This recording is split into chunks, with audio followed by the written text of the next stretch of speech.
To the members of my congregation, I suggest and advise that the food that is genetically modified organisms, please do not consume them.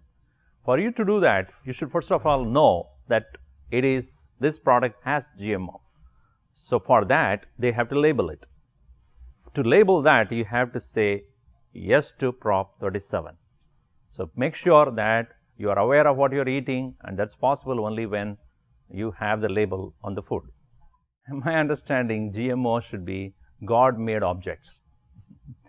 That should be that. But when human beings interfere with that, they practically making some changes, no doubt for the good of the production, etc. But it is not good for the body. Obviously, because we are interfering with what is already there. Because in our scriptures, Hindu scriptures, they talk about food is God, because we are surviving by food. So our survival, our life sustained by God's creation. So interfering with that is interfering with what He has made. I'll tell you basically what food does. And according to Hindu scriptures, I represent Hinduism, so I can talk about that. So the food is basically divided into three parts. One is called the raw food, the matter, then the water, and then the fire. Fire is oil and all the substances, and water and the regular food.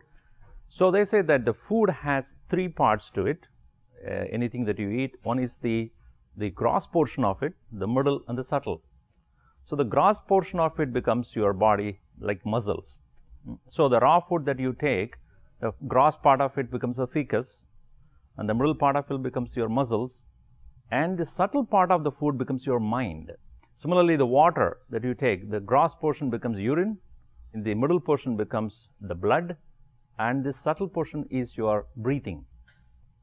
And similarly, the oil, the gross portion becomes your bones, the middle portion becomes your marrow, and the subtlemost becomes your speech. So basically, the food is that what you are, and that's why it is very important for us to choose the right kind of food.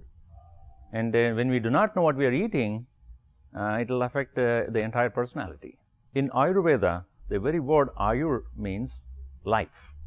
The Veda means knowledge. So knowledge of life. So when the practice of Ayurveda basically starts with the right kind of food.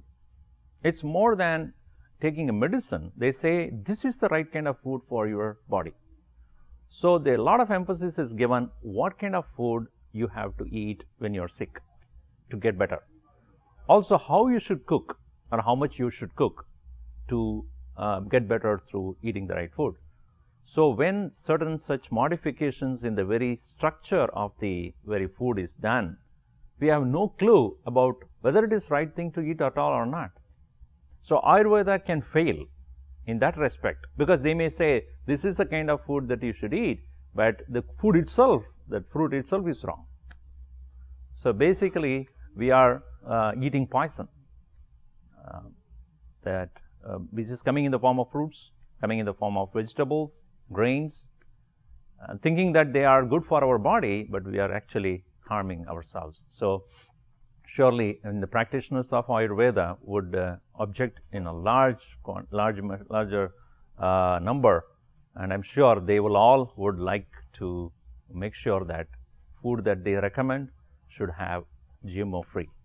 They should surely label that this particular product, whether it is a vegetable or any other product made out of vegetables or whatever, where they have done GMO, they should label it this is modified, genetically modified organism.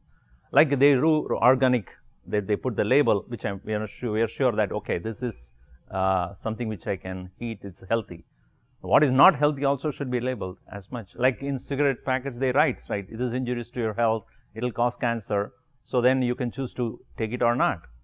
Similarly, they should do in the food also. We have come to a point where we can consciously maybe eating wrong things if we are not told.